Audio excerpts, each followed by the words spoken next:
Lucas capítulo 11, desde el versículo 1 hasta el versículo 13. Lucas capítulo 11, desde el versículo 1 hasta el versículo 13. Yahweh es confiable. Ora con confianza. Yahweh es confiable. Ora con confianza. Aquí en Lucas capítulo 11 vemos cómo los discípulos quieren instrucción sobre la oración, porque ven a Jesús que Él ora. Ven el ejemplo de Jesús, de que Él pasa tiempo en oración y ellos le han escuchado orar y quieren que les instruya. Y por ello vemos cómo Jesús realmente nos enseña a orar, nos exhorta a orar. Y es que la persistencia en la oración será recompensada. La exhortación es orar porque Dios es bondadoso. Es necesario continuar orando porque Dios escucha y responde. El creyente debe de orar conforme a la voluntad de Dios y debe continuar orando porque conoce el carácter de Dios y sus promesas. Dios escucha la oración de fe. Es que la oración muestra dependencia de Dios, muestra el deseo de dar gloria a Dios y que su voluntad se cumpla. Y es que el que ora recibirá bendición espiritual. O sea, la bondad de Dios es mayor que la de los hombres. Dios contesta la oración, Dios contesta la petición de acuerdo a su gracia. Y Dios nos muestra compasión, nos muestra su compasión al mandar al Espíritu Santo. Por ello aquí nos dice Lucas capítulo 11, versículo 1, dice: aconteció que estaba Jesús orando en un lugar. Y cuando terminó, uno de sus discípulos le dijo: Señor, enséñanos a orar como también Juan enseñó a sus discípulos. Y les dijo: cuando oréis, decid: Padre nuestro que estás en los cielos, santificado sea tu nombre, venga tu reino, hágase tu voluntad como en el cielo así también en la tierra. El pan nuestro de cada día, dánoslo hoy. Y perdónanos nuestros pecados, porque también nosotros perdonamos a todos los que nos deben. Y no nos metas en tentación, mas líbranos del mal. Les dijo también: ¿quién de vosotros que tenga un amigo va a él a medianoche y le dice: amigo, préstame 3 panes, porque un amigo mío ha venido a mí de viaje y no tengo que ponerle delante? Y aquel respondiendo desde dentro le dice: no me molestes, la puerta ya está cerrada y mis niños están conmigo en cama, ¿no puedo levantarme y dártelos? Os digo que aunque no se levante a dárselos por ser su amigo, sin embargo, por su importunidad, se levantará y le dará todo lo que necesite. Y yo os digo: pedid y se os dará, buscad y hallaréis, llamad y se os abrirá, porque todo aquel que pide recibe, y el que busca halla, y al que llama se le abrirá. ¿Qué padre de vosotros, si su hijo le pide pan, le dará una piedra? ¿O si pescado, en lugar de pescado, le dará una serpiente? ¿O si le pide un huevo, le dará un escorpión? Pues si vosotros, siendo malos, sabéis dar buenas dádivas a vuestros hijos, cuanto más vuestro Padre Celestial dará el Espíritu Santo a los que se lo pidan. Eso es el texto que vamos a considerar esta mañana, si Dios lo permite. Eso es Lucas capítulo 11, desde el versículo desde el versículo 1 hasta el versículo 13.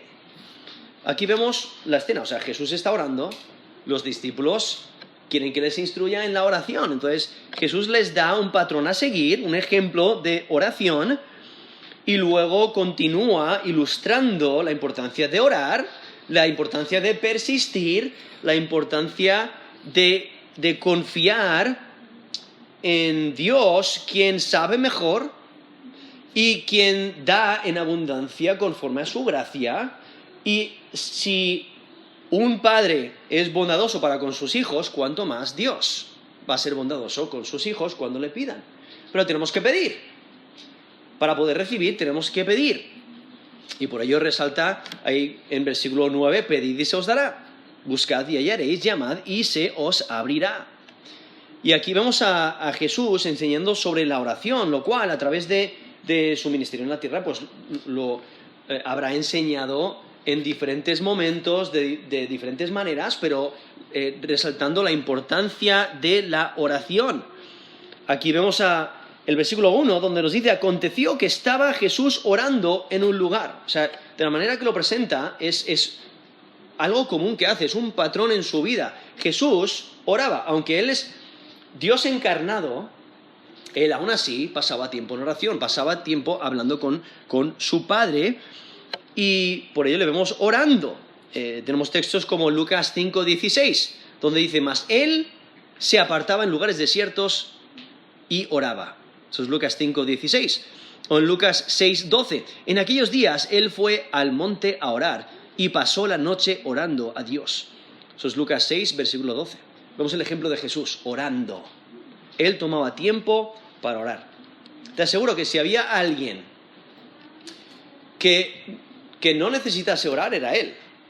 Pero Él oraba. Y oraba tanto que los discípulos se dan cuenta de que deben de seguir su ejemplo, de que tienen mucho que aprender de Él. Están impresionados de la oración de Jesús y quieren que les enseñe.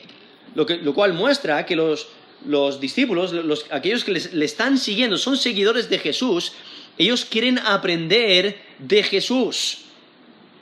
Y entonces aquí vemos cómo les presenta una oración ejemplar, lo cual aquí en el Evangelio de Lucas, aquí Lucas capítulo 11, desde el versículo 2 hasta el versículo 4, es una de las versiones. También tenemos en Mateo capítulo 6 una versión más llena, o que contiene más palabras, más texto, y por ello lo que hacen con los manuscritos es que intentan añadir, o lo que falta aquí en Lucas, lo sacan de Mateo y lo añaden aquí al texto, con el propósito de tener la oración completa. Porque, por ejemplo, aquí dice, cuando oréis, decid, Padre nuestro, que estás en los cielos, santificado sea tu nombre, venga tu reino, hágase tu voluntad como en el cielo, así también en la tierra. Aquí el texto de Lucas no contiene la frase, nuestro que estás en los cielos, simplemente es añadido aquí el texto de Lucas, pero lo sacan de Mateo. Entonces es parte de la escritura, pero lo traen aquí desde Mateo 6, versículo 9. O también esa frase, hágase tu voluntad como en el cielo, así también en la tierra. También han añadido aquí el texto de Lucas, porque viene de Mateo 6, versículo 10, lo cual en el texto paralelo de esta enseñanza. Y luego también continúa la oración en versículo 3, dice, el pan nuestro de cada día dánoslo hoy, y perdónanos nuestros pecados, porque también nosotros perdonamos a todos los que nos deben, y no nos metas en tentación, mas líbranos del mal. Esa frase, más líbranos del mal, también es añadido aquí el texto de Lucas, aunque viene de Mateo 6, versículo 13, simplemente para tener todas las palabras de la oración más completa en un lugar. Lo tienen en Mateo, y entonces añaden esas frases que faltan aquí en Lucas, enumera lo que tiene disponible, y entonces aquí vemos que añaden al texto estas frases para seguir el ejemplo de Mateo. Aquí básicamente en la oración presenta la oración como ejemplo o patrón. Por eso Jesús dice, cuando oréis, y si notáis, está hablando en plural. Entonces, no es simplemente una oración para cuando estés solo, cuando estés orando de una manera individual, sino también en congregación. O sea, dice, cuando oréis. Y aquí resalta la oración empieza con devoción, donde se honra a Dios Padre.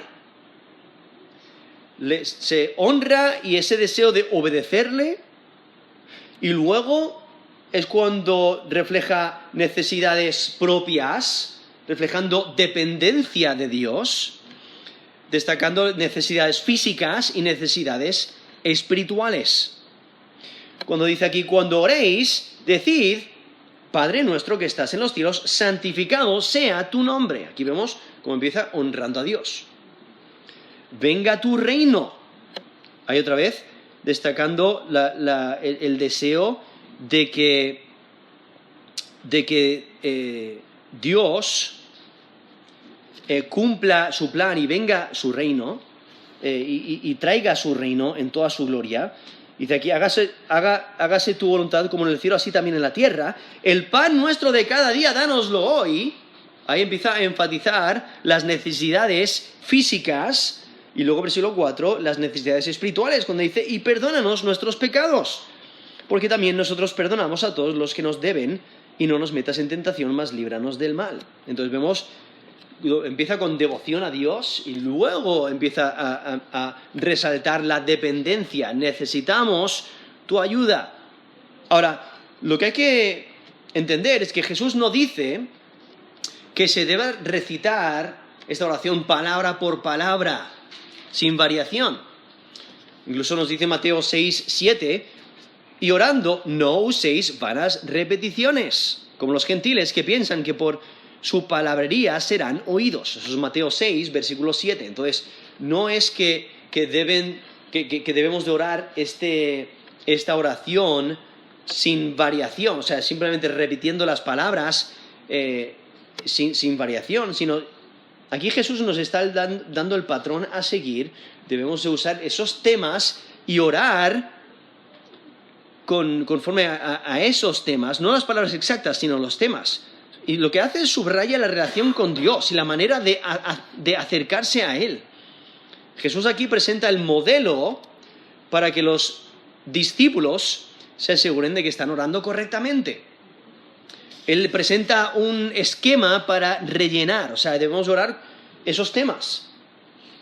Y subraya la relación con Dios y la manera en que podemos acercarnos a Él. O sea, Jesús enseña a sus seguidores a orar a Dios Padre. Podéis notar ahí, cuando empieza Padre, vemos como los creyentes tienen acceso a Dios como su Padre. En Romanos 8, versículo 14 al 17, dice, porque todos los que son guiados por el Espíritu de Dios, estos son hijos de Dios. Pues no habéis recibido el espíritu de esclavitud para estar otra vez en temor, sino que habéis recibido el espíritu de adopción, por el cual clamamos, Abba, Padre. El Espíritu mismo da testimonio a nuestro espíritu de que somos hijos de Dios. Y si hijos, también herederos, herederos de Dios, y coherederos con Cristo, si es que padecemos juntamente con Él, para que juntamente con Él seamos glorificados.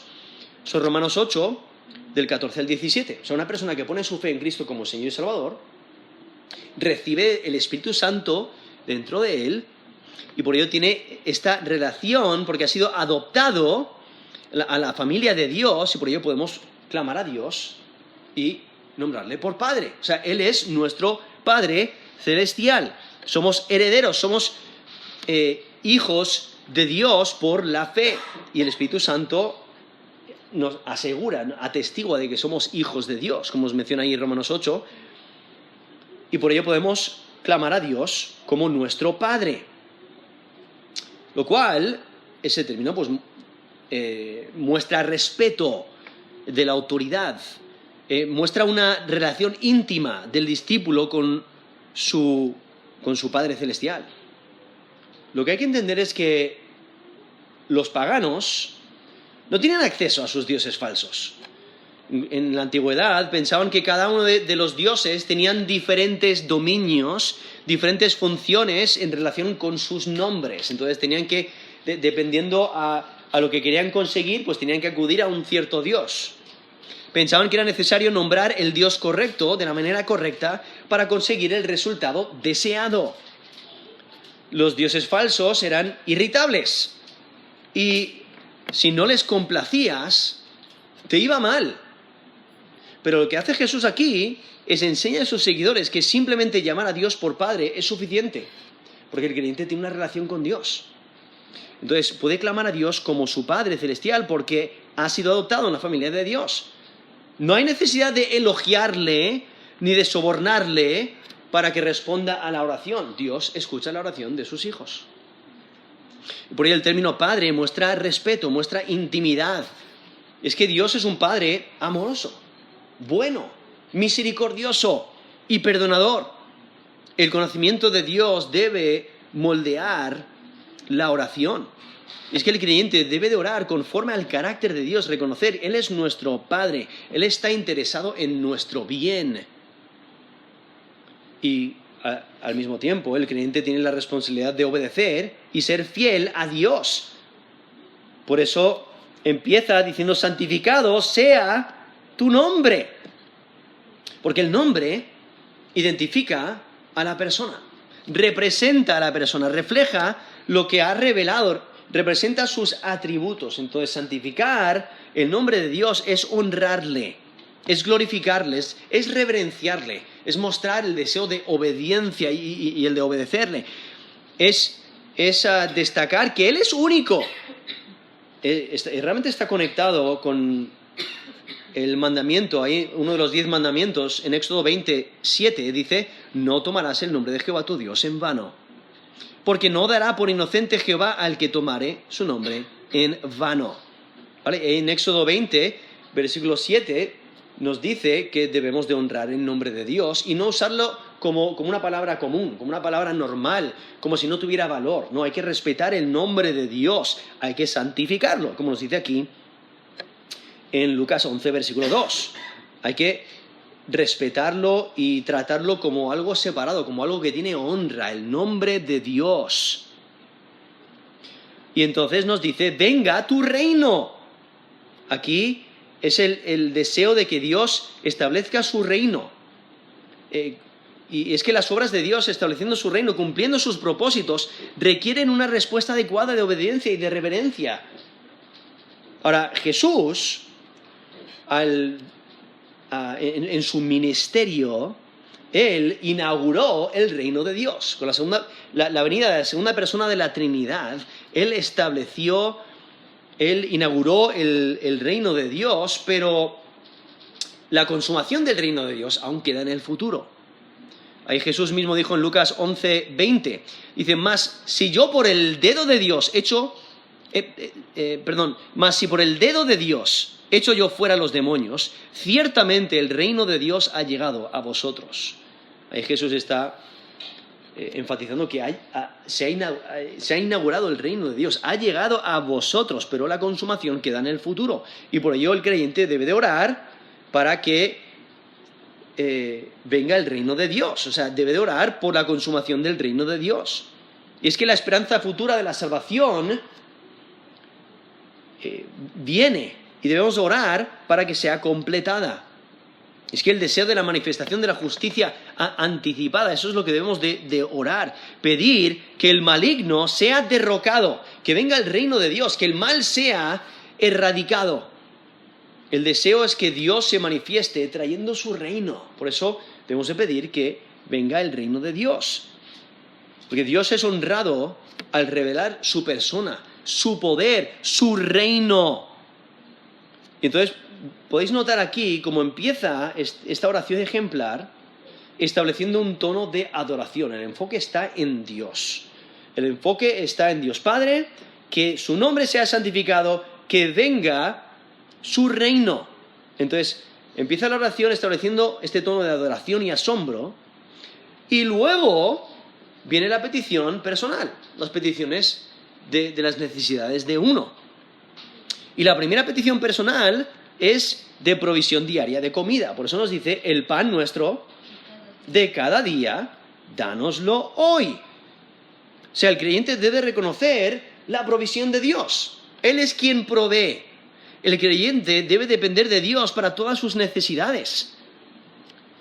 Dios es quien provee y el creyente debe estar agradecido por lo que Dios provee. Aparte de la provisión de Dios, el creyente no tendría lo suficiente para vivir.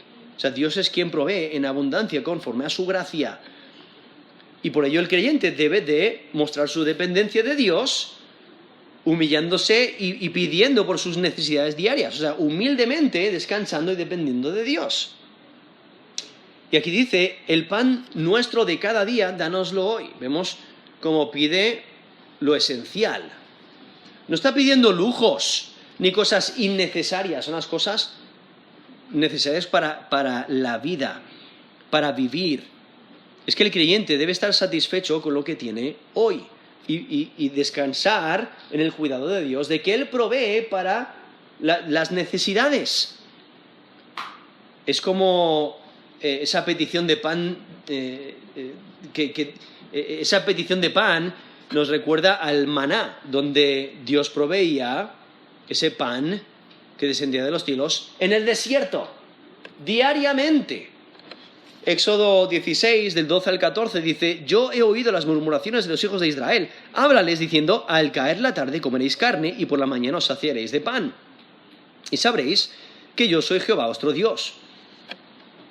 Y venida la tarde, subieron codornices que cubrieron el campamento, y por la mañana descendió el rocío en derredor del campamento, y cuando el rocío cesó de descender. He aquí sobre la faz del desierto una cosa menuda, redonda, menuda como una escarcha sobre la tierra. Eso es Éxodo 16, del 12 al 14, y vemos como Dios provee alimento de manera diaria, ¿no? Diariamente proveyendo pan, y Él proveyó maná diariamente. Entonces tenemos que orar de esa manera, pidiendo pan para cada día, no afanarse por la comida del día de mañana, o el día de la semana que viene, o el mes que viene, sino descansar en el cuidado diario de Dios. No hay que afanarse por la comida. Es como nos dice Lucas 12, 22. No os afanéis por vuestra vida que comeréis, ni por el cuerpo que vestiréis. Eso es en Lucas 12, versículo 22. Y en Lucas 12, del 29 al 31, vosotros pues no os preocupéis por lo que habéis de comer, ni por lo que habéis de beber, ni estéis en ansia e inquietud, porque todas estas cosas buscan las gentes del mundo, pero vuestro Padre sabe que tenéis necesidad de estas cosas. Mas buscad el reino de Dios, y todas estas cosas os serán añadidas. Eso es Lucas 12, del 29 al 31, donde vemos esa exhortación a no afanarse por la comida. Dios provee en abundancia. Hay que pedir que Dios provea el pan de cada día. Por eso aquí Lucas 11, versículo 3, el pan nuestro de cada día, dánoslo hoy. Lo cual es como en Proverbios 30, del 8 al 9, donde presenta el razonamiento de el por qué que Dios provea para nuestras necesidades. Dice en Proverbios 30, del 8 al 9, vanidad y palabra mentirosa aparta de mí, no me des pobreza ni riquezas, manténme del pan necesario, no sea que me sacie y te niegue, y diga: ¿quién es Jehová?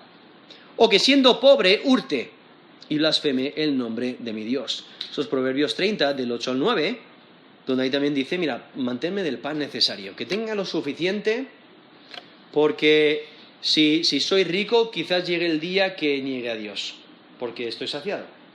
O si soy pobre, quizás robe y blasfeme el nombre de Dios. Entonces, manténme el pan necesario. Y esa es la oración que Jesús nos está enseñando a hacer. Orar para que Dios provea el pan de cada día. Y el pan se refiere al alimento, o sea, todo lo que necesitamos para sobrevivir, pero día en día, y descansar en su cuidado.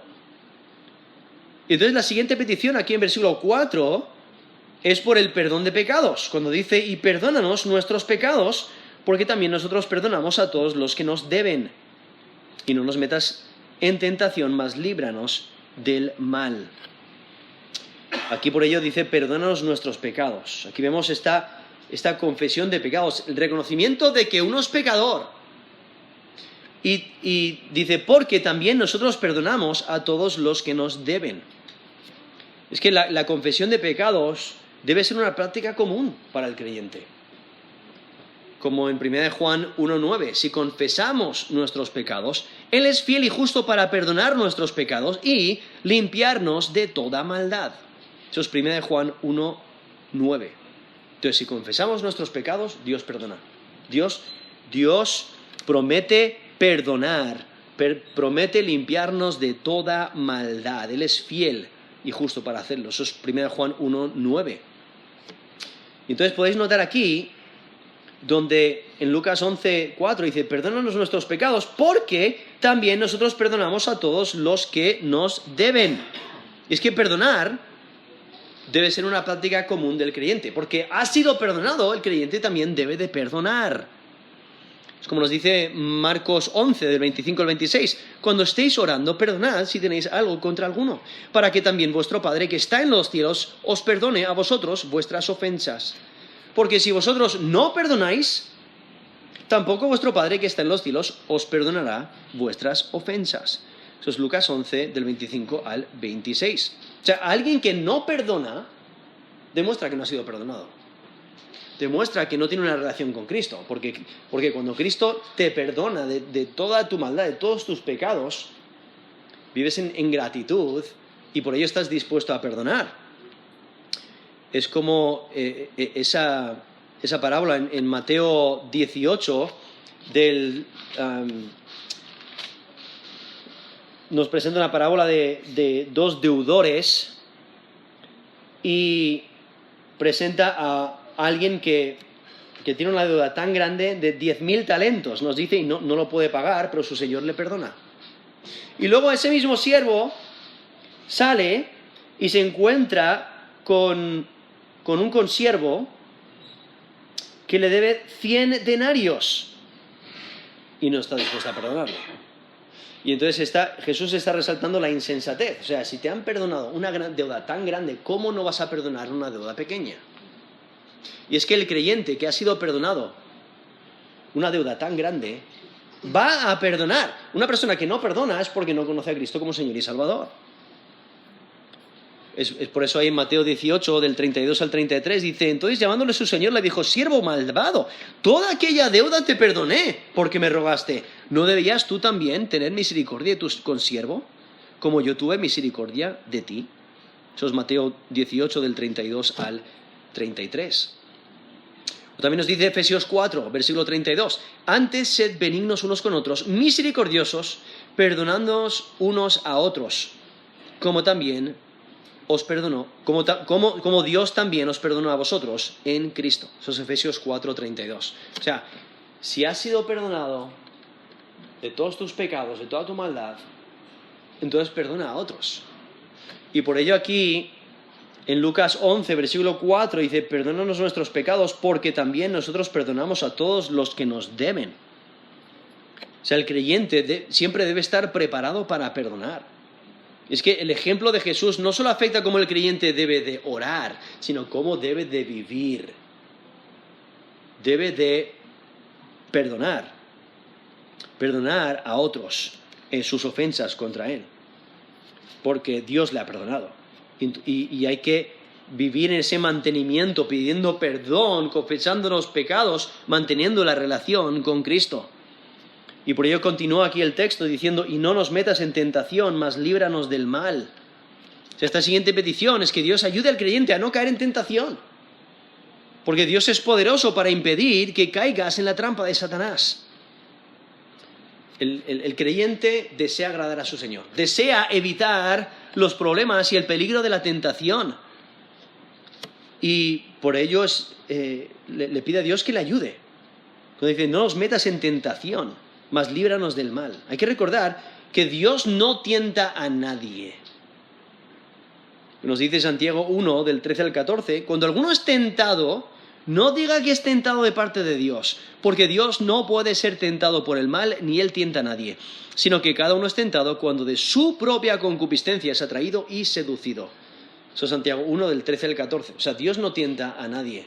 Somos nosotros somos los culpables cuando caemos en tentación porque seguimos nuestros deseos malignos. Y por ello tenemos que pedir ayuda de Dios, tenemos que velar y orar para no entrar en tentación, como nos dice Mateo 26, 41. Velad y orad para que no entréis en tentación. El espíritu, a la verdad, está dispuesto, pero la carne es débil. O sea, tenemos esta naturaleza pecaminosa que desea pecar, es débil espiritualmente. Por eso necesitamos la ayuda de Dios para no caer en tentación, para no caer en pecado. Y tenemos que velar, o sea, estar alertas y orar. O sea, depender de Dios para que nos ayude. Porque queremos hacer lo bueno. O sea, si somos creyentes, queremos hacer lo bueno, queremos agradar a nuestro Dios. pero nuestra carne tira para hacer el mal, para hacer el pecado. Necesitamos la ayuda de Dios. Y por ello, pedir a Dios que nos ayude es una petición de una humilde declaración de la vulnerabilidad. Y por ello Jesús nos exhorta a pedir que podamos esquivar la tentación, lo cual muestra dependencia de Dios. Darse cuenta de que necesitas la ayuda de Dios, necesitas fortalecerte en el Señor. Como nos dice Efesios 6:10, dice, fortaleceos en el Señor y en el poder de su fuerza. Vestíos de toda la armadura de Dios para que podáis estar firmes contra las asechanzas del diablo. Eso es Efesios 6, del 10 al 11. Pero tenemos que depender de Dios y clamar que nos ayude, fortalecernos en Él. Y nos dice ahí Efesios 6, del 10 al 11, que podemos estar firmes. No tenemos que caer en tentación. Incluso en 1 Corintios 10, del 12 al 13, así que el que piensa estar firme, mire que no caiga. No os ha sobrevenido ninguna tentación que no sea humana, pero fiel es Dios que no os dejará ser tentados más de lo que podéis resistir, sino que dará también juntamente con la tentación la salida para que podáis soportar. Eso es 1 Corintios 10, del 12 al 13. Entonces, no debemos de pensar que somos muy fuertes espirituales y que no vamos a caer en tentación. Porque, como nos dice ahí, el que piensa estar firme, mire que no caiga. ¿Sabéis? Cuando viene la tentación fuerte. Y por ello debemos siempre depender de Dios, siempre descansar en su cuidado y en su protección y fortalecerlos en Él, en el poder de su fuerza. Pero ahí, ese texto en 1 Corintios 10, del 12 al 13, resaltan que Dios no permite que seamos tentados más de lo que podemos soportar. Él nos conoce nuestras debilidades, conoce nuestras necesidades, y Él no permite que seamos tentados más de lo que podamos soportar. Él siempre nos da la salida. Y entonces, aquí en la oración que Jesús nos está dando como ejemplo, dice que oremos, no nos metas en tentación, mas líbranos del mal. Es básicamente que Dios nos ayude a no caer en tentación, a no pecar contra Él. Es que el creyente sabio sabe que la única manera de evitar caer en el pecado es seguir la guía de Dios y depender de su protección. Y esta petición refleja total dependencia de Dios. Está básicamente pidiendo a Dios que le ayude a no caer en tentación. La tentación va a venir. Por eso tenemos que estar alertas y estar orando, dependiendo de Dios, para que Él nos ayude a no caer en tentación, a no pecar contra Él. Y entonces el texto aquí continúa. Esto es Lucas 11, versículo 5, cuando Jesús dice, ¿quién de vosotros que tenga un amigo, va a la medianoche y le dice, amigo, préstame 3 panes, porque un amigo mío ha venido a mí de viaje y no tengo que ponerle delante? Y aquel respondiendo desde adentro dice, no me molestes, la puerta ya está cerrada y mis niños están conmigo en cama, ¿no puedo levantarme y dártelos? Aquí vemos a Jesús como Él enseña que, mira, el que persiste con valentía pidiendo, recibe una respuesta. Porque ¿qué es lo que acontece en esa escena? Versículo 8 dice, os digo que aunque no se levante a dárselos por ser su amigo, sin embargo, por su importunidad se levantará y le dará todo lo que necesite. Aquí básicamente Jesús les está diciendo, imagínate que alguien viene a tu casa y te pide en un momento de gran necesidad. ¿Le cerrarías la puerta y dirías no te voy a ayudar? ¿O le abrirías la puerta y dices te voy a ayudar en tu gran necesidad? En este caso necesita comida, ahí dice 3 panes para poder proveer para este amigo que ha llegado de viaje. Lo que hay que entender es que en la antigüedad la hospitalidad era muy importante. Los mesones eran escasos y muchos eran lugares de corrupción y maldad. Entonces, los viajeros dependían de la hospitalidad de otros. Y el anfitrión tenía la responsabilidad de cuidar a su invitado.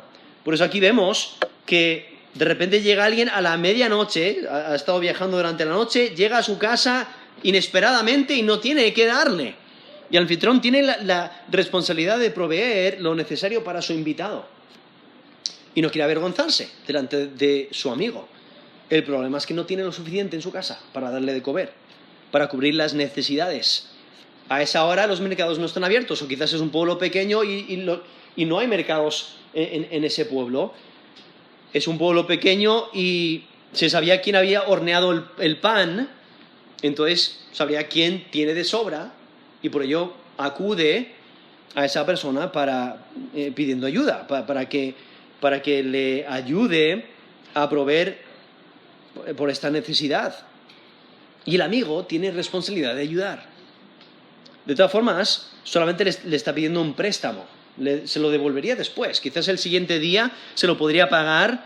Y no está pidiendo un banquete, solamente 3 panes, lo suficiente para darle algo, para presentarle algo a esa persona que acaba de llegar a su casa. Pero la petición muestra urgencia, muestra amistad. Porque ahí versículo 6 dice, porque un amigo mío ha venido a mí de viaje y no tengo que ponerle delante. O sea, su petición no es para sí mismo, es para honrar a otro amigo. Y se lo pide a un amigo cercano, le pide lo mínimo. De todas formas, en la antigüedad, el invitado también sería un invitado de la comunidad, o sea, reflejaría la hospitalidad de todo el pueblo. Al ser una comunidad bien unida, por ello era necesario, si tu amigo no tiene lo necesario para cubrir las necesidades de ese invitado, pues tú tienes la responsabilidad de ayudar. Entonces, no respondería rechazando esa oportunidad de ayuda. Aquí Jesús ofrece varias excusas del vecino, pero esas excusas no son válidas. Aquí dice, no me molestes, la puerta ya está cerrada y mis niños están conmigo en cama, ¿no puedo levantarme y dártelos? O sea, ahí está presentando una situación, porque en la antigüedad comúnmente las casas eran pequeñas, de una habitación, entonces todos dormían juntos, toda la familia dormía juntos, y aquí está diciendo, mira, incluso mis hijos están durmiendo aquí conmigo, no puedo despertarles, no quiero despertarles. Lo que tenemos que entender es que sería equivalente a estás durmiendo en tu casa y de repente llaman a la puerta con urgencia diciendo, oye, mi mujer va a dar a luz, necesita que le llevemos al hospital y mi vehículo no prende, parece que se ha quedado sin batería, necesito ayuda. ¿Quién diría, no te voy a ayudar? Nadie, ¿no? Está en una gran necesidad, necesita ayuda. Nadie diría, no te puedo ayudar porque son las 3 de la mañana y tengo sueño. No, estaría dispuesto a abrir la puerta y que usase su vehículo o que le llevase al hospital, etcétera, ¿no? Es la misma idea. Aquí una persona en gran necesidad necesita proveer para las necesidades de su invitado, y aunque estuviera irritado de que le llamaran a la puerta a las 3 de la mañana o muy pronto en la mañana, respondería adecuadamente ante esa petición. Entonces, si un vecino irritado responde adecuadamente ante una petición, puedes orar con confianza porque el Dios misericordioso responderá a tu petición. Por eso debes de orar constantemente. Porque, como nos dice ahí en versículo 8, os digo que aunque no se levante a dárselos por ser su amigo, sin embargo, por su importunidad, se levantará y le dará todo lo que necesite. Ese término importunidad es la idea de persistencia, porque persiste llamando, va a responder. Y por ello Jesús aplica la ilustración, o sea, es necesario persistir en la oración con valentía. Aquí este hombre mostró mucha valentía al ir al vecino a llamarle a la puerta cuando ya es muy tarde y le pide pan para ser un buen anfitrión.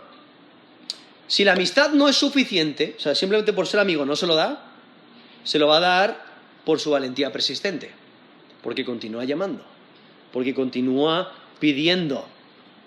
Y de todas formas, los dos no se quieren avergonzar. Uno, al ser anfitrión, no quiere avergonzarse con su invitado y el otro no quiere avergonzarse con su amigo y con el resto de la comunidad, y por eso actúan. Y el anfitrión no se da por vencido ante las excusas. Continúa llamando para que le abra, para que le ayude. Y por eso su petición es otorgada. Lo que pasa es que es necesario continuar pidiendo, continuar persistiendo. Ahora, no está diciendo que tengas que molestar a Dios para que responda a tu oración.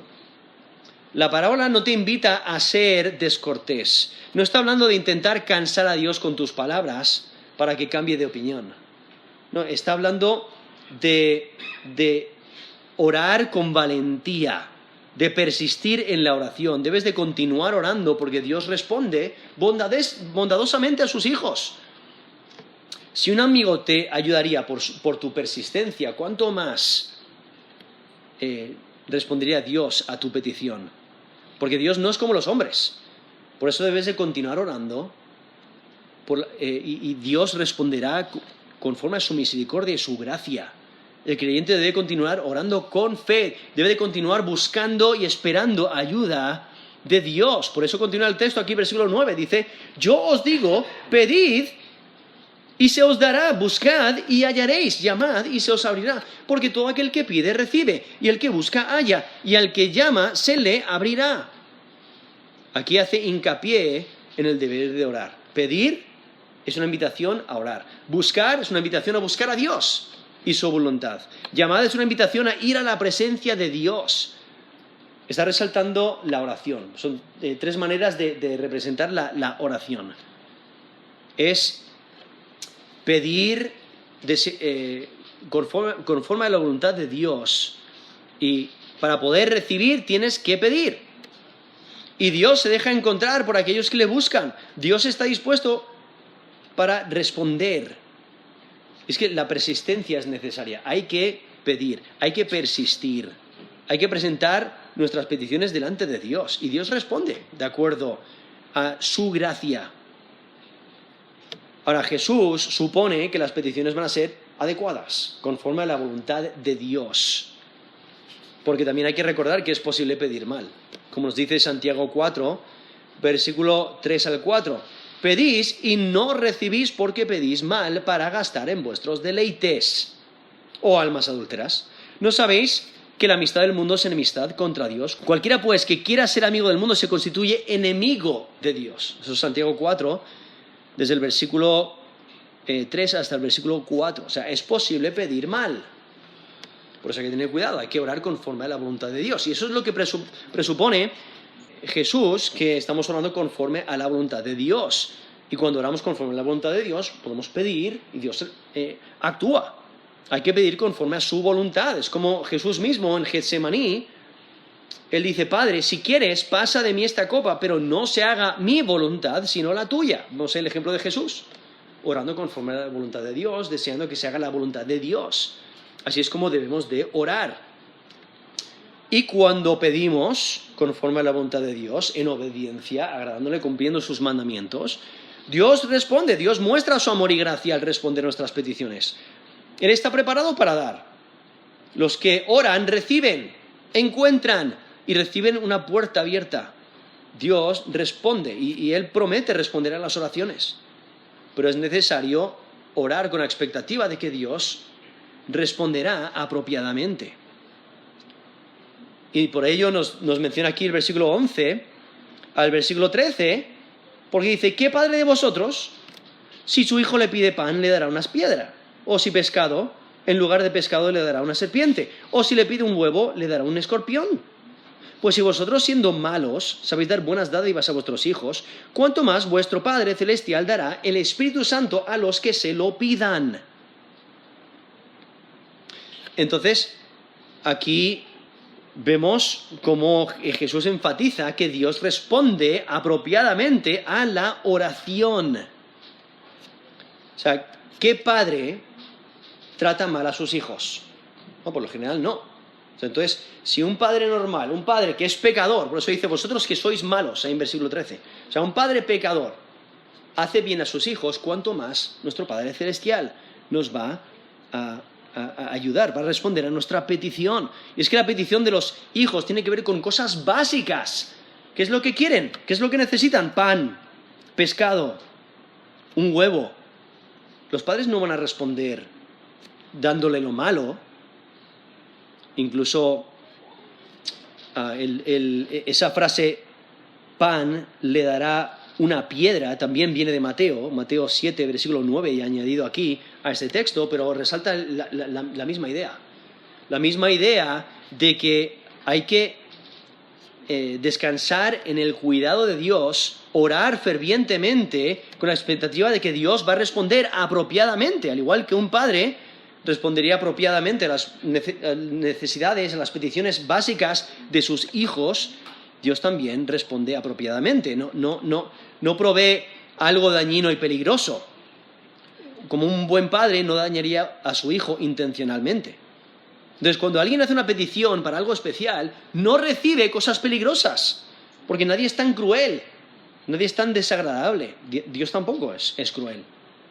La bondad de Dios es mayor que la compasión del hombre. Por eso podemos descansar en el cuidado de Dios y debemos de orar con confianza, con persistencia. Porque si un padre terrenal, siendo pecador, es bondadoso con sus hijos, ¿cuánto más Dios dará lo bueno a sus hijos? O sea, puedes confiar en que Dios da buenos regalos. Dios da lo bueno. Y es Dios quien determina lo que es bueno. Muchas veces nosotros oramos y no sabemos lo que realmente necesitamos. Pero Dios sí. Y Dios nos da lo que necesitamos. Uno puede orar por muchas cosas, pero lo mejor que puede recibir es el Espíritu Santo. Por eso menciona aquí el texto en versículo 13, Lucas 11:13. Pues si vosotros, siendo malos, sabéis dar buenas dádivas a vuestros hijos, ¿cuánto más vuestro Padre Celestial dará el Espíritu Santo a los que se lo pidan? Y es que en respuesta Dios manda al Espíritu Santo, el cual el Espíritu Santo nos ayuda e intercede por nosotros en oración, como nos dice Romanos 8, del 26 al 27. De igual manera, el Espíritu nos ayuda en nuestra debilidad. Pues qué hemos de pedir como conviene no lo sabemos, pero el Espíritu mismo intercede por nosotros con gemidos indecibles. Mas el que escudriña los corazones sabe cuál es la intención del Espíritu, porque conforme a la voluntad de Dios intercede por los santos. Eso es Romanos 8, del 26 al 27. Muchas veces no sabemos cómo pedir, pero el Espíritu Santo nos ayuda. O sea, al tener el Espíritu Santo que mora dentro de nosotros, porque hemos creído en Jesús como Señor y Salvador, el Espíritu Santo nos ayuda en nuestra debilidad a orar de una manera eficaz, porque sabe exactamente lo que necesitamos. Y Él nos ayuda en nuestra debilidad. Intercede por nosotros en nuestra oración. Y es que el creyente pide que Dios esté con él, que le guíe, una relación íntima con él. Y Dios manda el Espíritu Santo. Y es que Yahweh es confiable. Por eso debes de orar con confianza. O sea, ningún amigo rechazaría una petición de emergencia. Ningún padre daría a su hijo algo dañino o peligroso en cambio por comida. O sea, si un amigo cumple la petición, ¿cuánto más Dios cumplirá nuestra petición? Si un padre pecador da lo bueno a sus hijos, ¿cuánto más dará Dios lo bueno a sus hijos? Puedes acercarte a Dios en oración. Puedes acudir a Él confiando que Dios responderá. Y por eso aquí Jesús nos enseña a orar conforme a su voluntad, dándonos ese patrón a seguir, ahí desde el versículo 2 hasta el versículo 4, y luego destaca la importancia de persistir en la oración, ahí desde el versículo 5 hasta el versículo 8, a persistir con valentía en oración, porque, como nos dice ahí desde el versículo 11 hasta el versículo 13, Dios da apropiadamente, nos da de sus ricas bendiciones, podemos confiar en Él, y por eso, como nos dice del versículo 9 al versículo 10, debemos de continuar pidiendo, continuar buscando, continuar llamando, porque Yahweh es confiable, Dios es confiable. Ora con confianza. Dios está disponible. Dios se interesa en las peticiones de sus hijos. Dios no se cansa de las peticiones constantes. Dios no se molesta cuando le pides algo que Él ya conoce. Dios conoce tus peticiones antes de que se los pidas. Pero Dios muestra su gracia, Él es misericordioso. Él no está demasiado ocupado para escuchar tus peticiones. Dios cuida a sus hijos. Así que ora con fe y ora con confianza, porque Yahweh es confiable. Vamos a terminar en oración.